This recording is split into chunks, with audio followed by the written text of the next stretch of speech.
வணக்கம். சற்று முன் வெளியான முக்கிய அறிவிப்பின்படி, மக்களே பாதுகாப்பாக இருங்கள், மீண்டும் கொட்டி தீர்க்க போகும் கனமழை, பள்ளி கல்லூரிகளுக்கு விடுமுறை. ஜனவரி 12ஆம் தேதி இன்று திங்கட்கிழமை.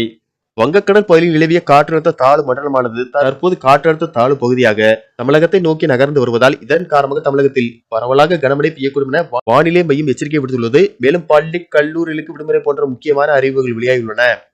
இதை பத்தி விரிவாக நம்ம வீடியோல பார்க்குறோம். வீடியோவை கடைசி வரைக்கும் முழுமையாக பாருங்க. வீடியோக்குள்ள போறதுக்கு முன்னாடி இந்த வீடியோக்கு ஒரு லைக் பட்டனை பிரஸ் பண்ணிக்கோங்க. வாங்க வீடியோக்குள்ள போகலாம். தெற்கு கடலோர தமிழகம் மற்றும் அதனை ஒட்டிய மன்னார் வளைகுடா பகுதியில் ஒரு காற்றழுத்த தாழ்வு பகுதி நிலவுகிறது. இதன் காரணமாக தமிழகத்தில் பரவலாக கனமழை பெய்யக்கூடும் என அறிவிக்கப்பட்டுள்ளது. அதன்படி இன்று தமிழகத்தில் ஓரிரு இடங்களிலும் புதுவை மற்றும் காரைக்கால் பகுதியிலும் லேசானது முதல் மிதமான மழை பெய்யக்கூடும் என்றும், குறிப்பாக இன்று கடலூர், அரியலூர், மயிலாடுதுறை, தஞ்சாவூர், திருவாரூர், நாகப்பட்டினம், புதுக்கோட்டை மாவட்டங்களிலும் காரைக்கால் பகுதிகளிலும் கனமழை பெய்ய வாய்ப்புள்ளது. 13ஆம் தேதி தென் தமிழகத்தில் ஒரு சில இடங்களிலும், வட தமிழகத்தில் ஓரிரு இடங்களிலும், புதுவை மற்றும் காரைக்கால் பகுதிகளிலும் லேசானது முதல் மிதமான மழை பெய்யக்கூடும். 14ஆம் தேதி தமிழகத்தில் ஓரிரு இடங்களிலும், புதுவை மற்றும் காரைக்கால் பகுதியிலும் லேசானது முதல் மிதமான மழை பெய்யக்கூடும். ஜனவரி 15ஆம் தேதி முதல் 17ஆம் தேதி வரை தமிழகம், புதுவை மற்றும் காரைக்கால் பகுதிகளில் வறண்ட வானிலை நிலவக்கூடும்.